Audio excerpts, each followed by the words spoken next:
ಬೆಳಗಿನ ಜಾವದ ಆ 5 ಗಂಟೆಯ ಅಲಾರಂ ಸದ್ದು ಅದು ಕೇವಲ ಒಂದು ಶಬ್ದವಲ್ಲ, ಮಧ್ಯಮ ವರ್ಗದ ಕಾರ್ಮಿಕನ ಪಾಲಿಗೆ ಯುದ್ಧದ ಕಹಳೆ. ರಾಘವನಿಗೆ ಕಣ್ಣು ಬಿಡಲು ಮನಸ್ಸಿಲ್ಲ. ಮೈಕೈ ನೋವು ಇನ್ನೂ ತಗ್ಗಿಲ್ಲ. ಭಾನುವಾರ ಎಂಬುದು ಕೇವಲ ಹೆಸರಿಗಷ್ಟೇ ಇತ್ತು. ಮನೆಯ ಬಾಕಿ ಕೆಲಸಗಳು, ತರಕಾರಿ ತರುವುದು, ಮಕ್ಕಳ ಸ್ಕೂಲ್ ಫೀಸ್ನ ಚಿಂತೆಯಲ್ಲೇ ಆ ರಜೆ ಕಳೆದು ಹೋಗಿತು. ಈಗ ಮತ್ತೆ ಸೋಮವಾರ. ಆ ಮಂಡೇ ಬ್ಲೂಸ್ ಅವನನ್ನು ಅಪ್ಪಳಿಸುತ್ತಿದೆ. ಬದುಕಿನ ಹೋರಾಟ ಮತ್ತು ಆಯಾಸ. ಬಸ್ಸಿನಲ್ಲಿ ಕಿಕ್ಕಿರಿದ ಗದ್ದಲಲ್ಲಿ ನಿಂತು ಪ್ರಯಾಣಿಸುವಾಗ ರಾಘವನಿಗೆ ಅನಿಸುವುದು ಒಂದೇ: ನನ್ನ ಬದುಕು ಕೇವಲ ಕೆಲಸಕ್ಕಾಗಿಯೇ ಮೀಸಲಾಗಿದೆಯಾ? ಫ್ಯಾಕ್ಟರಿಯ ಬಿಸಿ, ಯಂತ್ರಗಳ ಅಬ್ಬರ ಮತ್ತು ಮ್ಯಾನೇಜರ್ನ ಗದರಿಕೆಗಳು ಅವನ ಪಾಲಿಗೆ ದೈನಂದಿನ ನೋವುಗಳು. ಕೈಯಲ್ಲಿನ ಗಾಯದ ಗುರುತುಗಳು ಅವನ ಕಷ್ಟಕ್ಕೆ ಸಾಕ್ಷಿ. ಸಾಲದ ಕಂತುಗಳು, ಬೆಲೆ ಏರಿಕೆ ಮತ್ತು ವಿಶ್ರಾಂತಿ ಇಲ್ಲದ ಈ ಓಟ ಅವನನ್ನು ಒಳಗಿನಿಂದ ಸುಡುತ್ತಿದೆ. ಈ ಜಗತ್ತಿನಲ್ಲಿ ವಿಶ್ರಾಂತಿ ಎಂಬುದು ಕೇವಲ ಶ್ರೀಮಂತರಿಗೆ ಮಾತ್ರವೇ ಎಂಬ ಪ್ರಶ್ನೆ ಅವನನ್ನು ಕಾಡುತ್ತಿದೆ.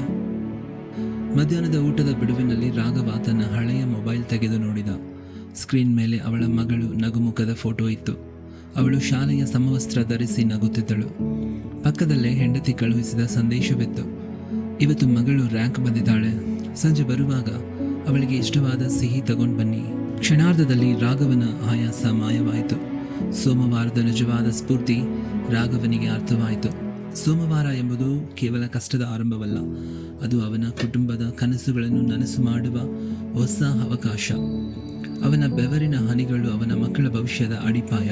ಅವನ ಈ ನೋವಿನ ಬದುಕು ಅಸಹಾಯಕತೆಯಲ್ಲ, ಬದಲಾಗಿ ಅವನ ಪ್ರೀತಿ ಪಾತ್ರರಿಗೆ ಅವನು ಕೊಡುತ್ತಿರುವ ಅತಿದೊಡ್ಡ ಕೊಡುಗೆ.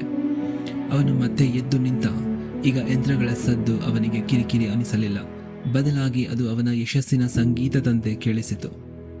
ಕಾರ್ಮಿಕ ಮಿತ್ರರಿಗೆ ಒಂದು ಮಾತು: ನಿಮ್ಮ ಬದುಕು ಸೋಮವಾರದಿಂದ ಶನಿವಾರದವರೆಗೆ ಯಂತ್ರದಂತೆ ಇರಬಹುದು, ಆದರೆ ನೆನಪಿಡಿ, ನೀವು ಕೇವಲ ಕಾರ್ಮಿಕರಲ್ಲ, ನೀವು ಒಂದು ಕುಟುಂಬದ ಆಧಾರ ಸ್ತಂಭ, ಒಂದು ದೇಶದ ಬೆನ್ನೆಲುಬು.